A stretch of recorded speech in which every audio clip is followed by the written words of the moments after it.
దేవుడు మానవుడిని ప్రేమించినటువంటి వాడిగా ఉంటున్నాడు. ఎందుకంటే ఈ భూమిని, ఆకాశాన్ని, సూర్యచంద్ర నక్షత్రాలని, సమస్త సృష్టిని తన మాట ద్వారా కలగజేసినటువంటి దేవుడు మానవుని మాత్రము తన సహస్తాలతో నిర్మించినటువంటి వాడిగా ఉంటున్నాడు.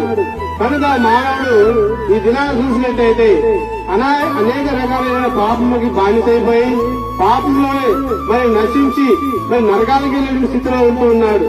అట్టి మానవుడు నశించి నరకానికి వెళ్ళడం దేవునికి ఎంత మాత్రం ఇష్టం లేక దేవుడు ఆ దేవాదేవుడు తను తాను ఎంతగానో తగ్గించుకుని ఈ లోకానికి మానవుడిగా వచ్చినటువంటి వాడిగా ఉంటున్నాడు.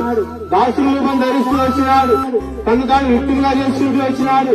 నువ్వు నీవు చేసిన పాపాల నిమిత్తమై ప్రజలు యేసుక్రీస్తు ఆ కల్వరి శిలువలో తన రక్తాన్నంతా కూడా కారుస్తూ వచ్చినాడు.